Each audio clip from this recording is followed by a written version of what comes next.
오늘은 중간고사에 대해서 범위에 대해서 조금 더 자세히 한번 얘기를 해보도록 하겠습니다. 중간고사 범위는 제가 게시판에 적어둔 것 같이 첫 번, 첫째 주 강의부터 시작을 해서 그리고 이번 수업 7주차 내분비계까지 범위는 들어가고요. 그리고 시험 범위에 있는 내용들은 우리가 이때껏 제출한 과제물에 대해서 조금 더 자세하게 봐주시면 충분히 작성을 하실 수가 있고, 그리고 온라인 시험이기 때문에 그 학생이 책을 펴놓고 시험을 보는지 아니면 화면만 보고 오로지 시험을 보는지는 제가 알 수가 없죠. 그렇다 보니까 아무래도 점수가 잘 나온 쪽으로 하게 되면 아무래도 오픈북 테스트를 할 수밖에 없을 것 같아요. 그렇기 때문에 여러분께서도 오픈북으로 해서 최대한 작성하실 수 있는 만큼 너무 두서없이 작성하시면 안 되고요. 최대한 간결하게 하지만 정확한 내용으로 해서 한글 파일로 작성을 해서 제 메일로 보내주시면 되겠습니다. 시간은 철저하게 지켜주시고요. 늦게 보내서 죄송합니다 교수님 하고 늦게 보내시는 분들은 절대적으로 시험 점수가 들어가지 않으니 이 부분 참고해 주시고요. 게시판에 적어 놓은 내용 다 참조해 주시고 혹시 궁금한 사항 있으시면은 저한테 문의해 주시면 되겠습니다. 지금부터 이제 제가 할 강의는 이제 중간고사에 대해서 이제 조금 더 여러분들께서 저한테 제출한 과제물 내용 중에서 조금 여러분들이 조금 이해하기가 조금 힘든 부분일 수도 있겠구나, 아니면은 조금 더 중요하다고 제가 한 번 더 강조해 주고 싶은 내용, 과제물 중에서 그 부분들만 조금 더 한 번 더 설명을 해 드리도록 하겠습니다. 그리고 이 부분들이 어쩌면 시험 내용에 다 들어가는 부분일 수도 있으니까요. 여러분들 주의 깊게 강의 들어주시면 되겠습니다. 자, 한번 그럼 본론으로 들어가 보도록 하겠습니다. 자, 여러분 우리 척추에 대해서, 스파인에 대해서 배운 내용 다 기억하시나요?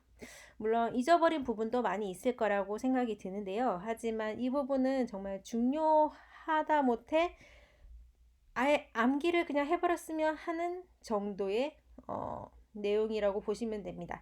한 번 더 강조하기 위해서 제가 설명을 다시 한 번 더 드리도록 하겠습니다. 자, 여러분, 목뼈와 그리고 가슴뼈 그리고 허리뼈, 이 세 부분을 저희가 그때 차이점에 대해서 조금씩 나눠 봤는데요. 그 부분을 조금 더 상기해 보면서 한 번 더 보도록 하겠습니다. 자, 보시면 목뼈 같은 경우는 제일 두드러진 게 뭐가 있었나요? 목뼈의 첫 번째는 우리가 환추라고 했죠. 환추이고 이것은 어디와 관절한다고 했죠? 머리의 뒤통수 뼈와 관절하는 뼈입니다. 그리고 이 환추 첫 번째 목뼈는 두 번째 목뼈와 또 관절을 하죠. 그쵸? 그래서 이 첫 번째 목뼈 또한 그림을 한번 보시면은 생긴 게 어떤가요? 여기가 척수 들어가는 구멍 맞죠? 이 구멍이 다른 뼈들에 비해서 상당히 넓습니다. 그리고 옆에 보시면은 횡돌기, 공이 구멍이 이렇게 다른 뼈들과 달리 구멍을 갖고 있습니다. 그쵸?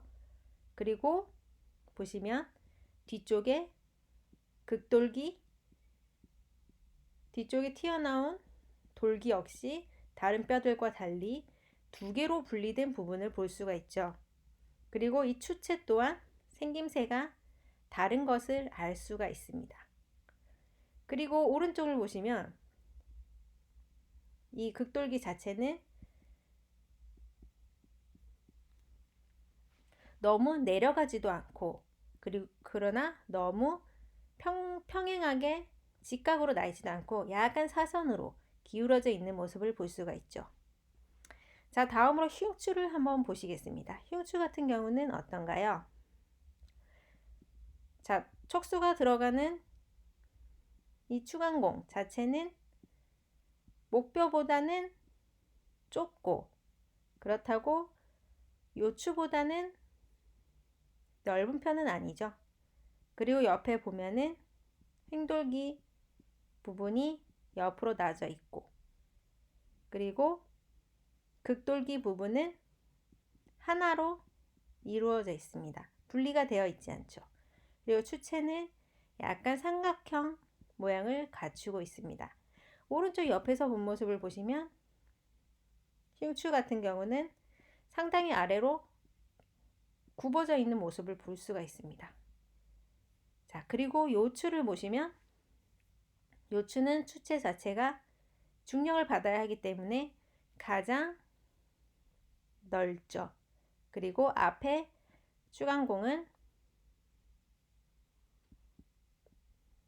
그렇게 넓은 편은 아니고 두드러지게 목뼈와 비교했을 때는 좁은 것을 알 수가 있습니다. 그렇죠? 그리고 횡돌기는 상당히 가는 모습입니다. 그리고 뒤에 극돌기는 하나로 이루어져 있습니다. 옆에서 보시면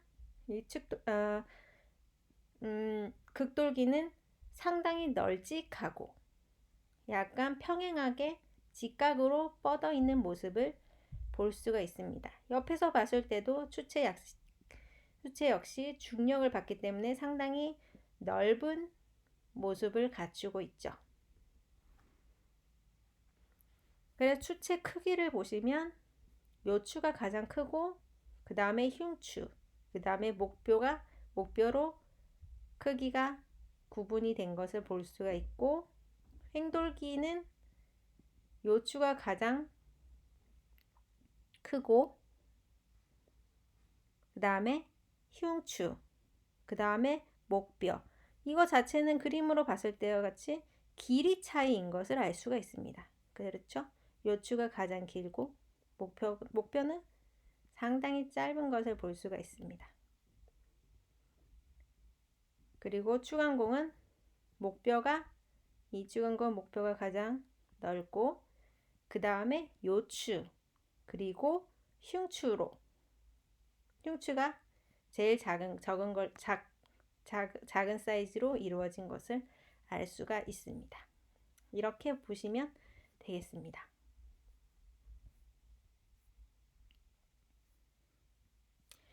자, 다음으로 우리가 과제 나갔던 것 중에 하나가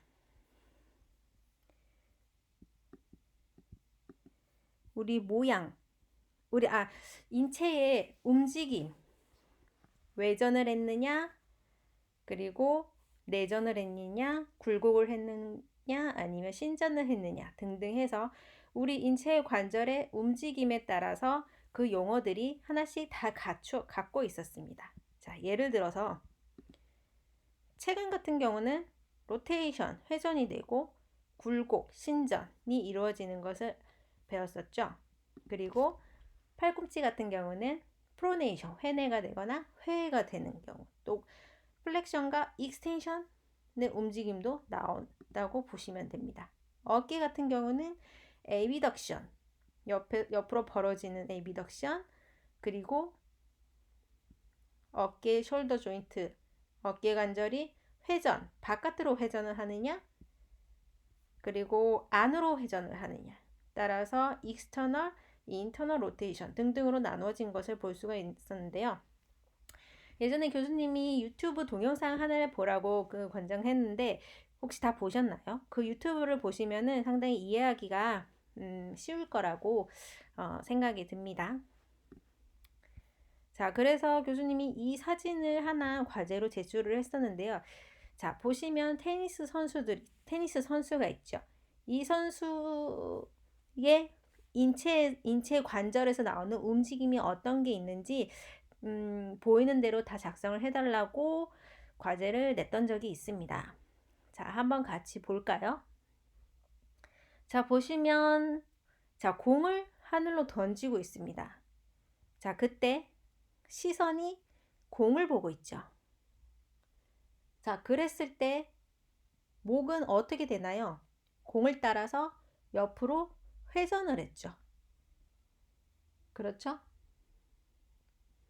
로테이션이 일어나고, 그리고 살짝 하늘을 보기 위해서 목을 옆으로 꺾었다면 외측 굴곡도 일어난다고 봐야겠죠. 그리고 왼쪽 팔 같은 경우는 공을 하늘로 던지는 동작이기 때문에, 자, 엘보, 팔꿈치는 익스텐션이 되죠. 신전이 되고, 그리고 숄더, 어깨 같은 경우는 몸에서 멀어졌기 때문에 에비덕션이 됐습니다. 그쵸? 그리고 오른팔은 어떤가요? 오른팔은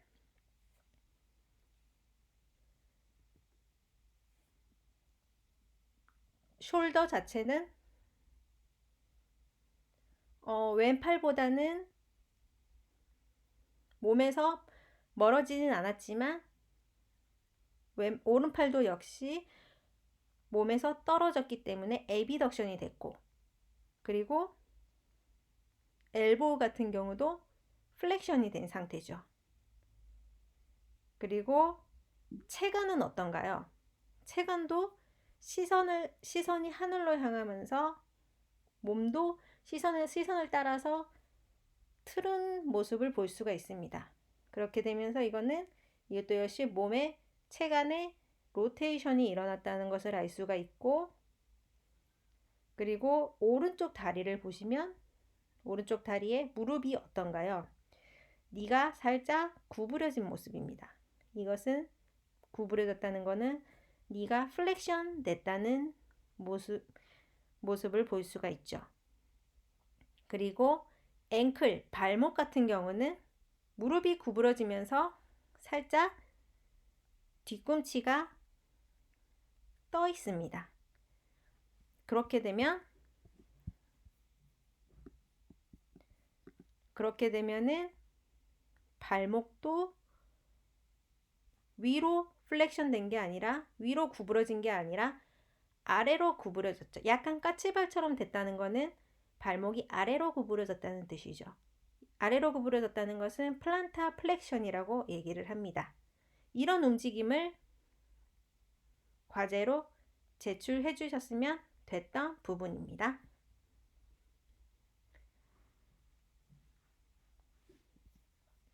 자, 교수님이 시험 문제로 사진을 하나 내고요.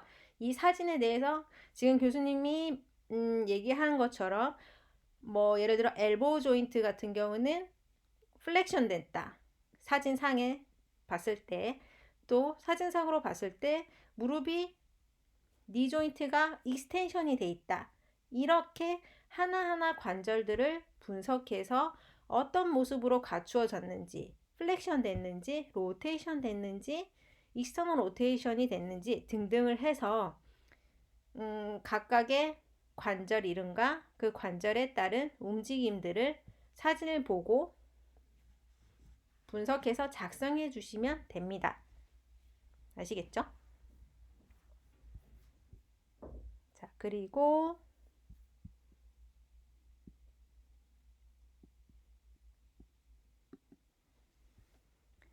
자, 보시면 또 여러분들이 약간 조금 헷갈려 하는 부분이 이런 감각계 쪽으로 조금 헷갈려 하는 부분이 있는 것 같아서 한 번 더 설명을 해드리도록 하겠습니다. 자, 우리 대뇌에 대해서 배웠던 거 기억하시나요? 자, 대뇌에서는 전두엽, 두정엽, 측두엽, 후두엽, 소뇌 등등이 있기 때문에, 자, 우리가 예를 들어 아기가 아이스크림을 보았을 때 이 아이스크림이 어떻게 보면은 우리 감각계 우리 감각계 시각 영역의 감각을 통해서 우리 눈으로 들어오게 되는 거죠. 그렇게 되면서 그 시각 영역을 맡은 신경이 그 감각 정보를 받아들이고, 이 시각 정보를 받아들인 신경은 위치된 부위의 뒤통수까지 가게 되고, 이 뒤통수에는 또 어떤 정보를 거쳐서 이제 대뇌에서 어떤 명령을 내리게 되겠죠. 그러면은 이 아기가 아이스크림을 만약에 원한다면 이제 입을 통해서 아이스크림을 달라는 표현을 하게 되겠죠. 이거에 대해서 한 번 더 알아보도록 하겠습니다. 자, 예를 들어서 이 아기가 상당히 배가 고파요. 그래서 배고픈 거를 표현을 했을 때 이제 엄마가 아이스크림을 보여줍니다. 그랬을 때 이 아기는 아이스크림을 보고 상당히 먹고 싶어 하겠죠. 그리고 또 이 아이스크림을 보고 아기는 흥분을 할 수도 있겠죠. 흥분했을 때 자율신경계에 있어서 교감신경, 부교감신경이 있어요. 그러면 아기가 흥분을 한다는 것은 어떤 거예요? 교감신경이 자극이 된다는 뜻이겠죠. 이 교감신경이 자극이 되면은 이때 인체에 어떤 반응이 나타나나요? 눈이 확대가 되겠죠. 그쵸? 그 눈이 상당히 커집니다. 아이스크림을 보는 눈이 상당히 커져요. 그러면서 아기는 이 아이스크림에 대한 시각을 눈을 통해서, 그리고 각막을 통해서, 그리고 이 아이스크림에 대한 상은 눈에 어디에 맺히나요? 망막에 맺히죠. 그쵸? 망막에 맺히면서 망막과 시신경은 연결이 되어 있다고 했습니다. 그러면서 시신경으로 이 아이스크림에 대한 감각 정보가 들어오게 되죠. 그렇게 되면 이 시신경은 어디까지 가나요? 바로 뒤통수 옆인 후두엽까지 가게 됩니다. 이때 제가 여러분들께 뇌신경 12상 외우라고 말씀드렸는데 모두 다 외우셨나요? 뇌신경 중에서 시신경은 몇 번째죠?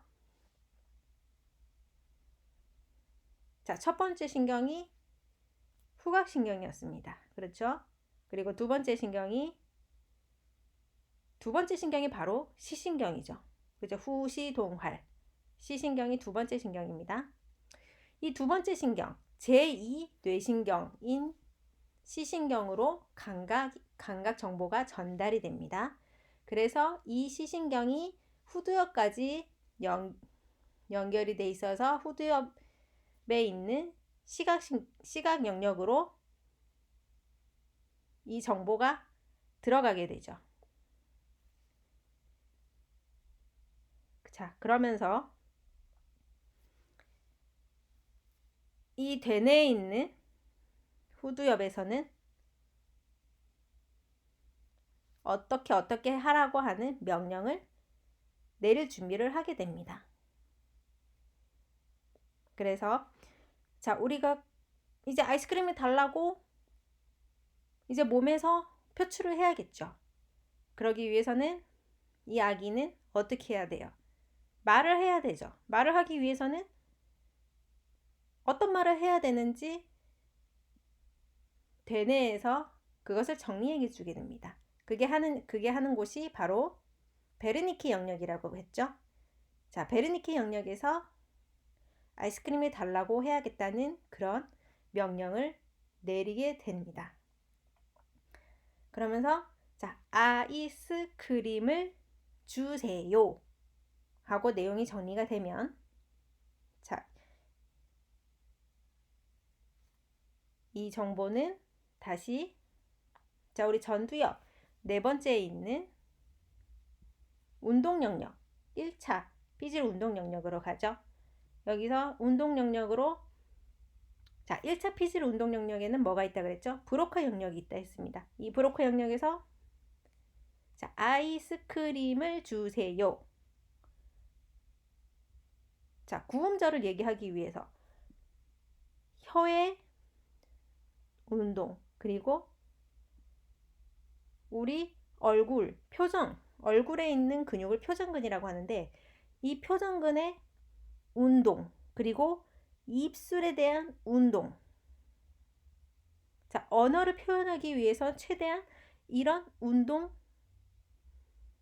파트들의 움직임들을 이 전두엽 브로카 영역에선 담당하게 됩니다. 그래서 이 브로카 영역이 이 모든 파트들의 움직임의 영역에 자극을 주게 되면은, 자, 이들은 어떻게 돼요? 전두엽에서 대뇌에서는 우리가 운동신경이 나온다 그랬죠. 기억하시나요? 자, 이 운동신경이 그래서 표정근에도 가고 혀에 있는 근육에도 가고 여러 가지 최대한 말을 할 수 있는 움직임에는 모든 이 운동신경들이 뻗어나가게 됩니다. 그렇게 함으로써 그 움직임들이 움직여질 때 드디어 이 아기는 아이스크림을 주세요 하는 발음을 할 수 있게 되는 것이죠. 이렇게 해서 또 다른 시험 과제 중에 하나로는 이거는 한 예로 제가 이제 과제물 퀴즈 정답으로 말씀을 드린 사항이고요. 여기에 대해서는 중간고사 시험으로는 이것과 비슷한 문제지만 다른 그림이 나가겠죠. 그 그림을 보고 예를 들어 이 아기가 넘어졌어요. 이랬을 때 이 넘어졌을 때 그 감각은 또 어디에서 받아서, 그래서 우리 몸에 어떤 신경을 통해서, 그리고 되뇌 어디를 통해서, 그래서 또 어떤 신경이 대뇌에서 나와서 이 아기는 벌떡 일어날 수가 있는지, 자, 넘어졌을 때부터 해서 일어나기까지 우리 인체에서 나오는 반응은 뭐가 있는지. 자, 예를 들어 넘어졌을 때 또 이는 자율신경계 중에서 부교감신경이 자극할까요? 교감신경이 자극할까요? 아무래도 교감신경이 자극을 받겠죠. 그러면서 넘어졌을 때 인체 내에서 어떤 반응들이 일어나는지에 대해서, 그리고 또 그 반응들에 의해서 또 어떻게 일어나게 되는지에 대해서 오픈북을 통해서 여러분들이 작성할 수 있는 내용을 최대한 작성을 하셔서 메일로 보내주시면 되겠습니다. 자, 제가 말씀드린 문제는 예시로 말씀을 드린 거고요. 다음 주 금요일 날에 교수님이 9시 30분 수업 전에, 시험 전에 바로 문제는 2문제로 해서 올리도록 하겠습니다. 자, 이해가 안 가신 학생들이 있다면은 항상 열려 있으니까 저한테 문의해 주시면 되고요. 자, 그러면 이렇게 중간고사 안내 가이드를 마치도록 하겠습니다. 감사합니다.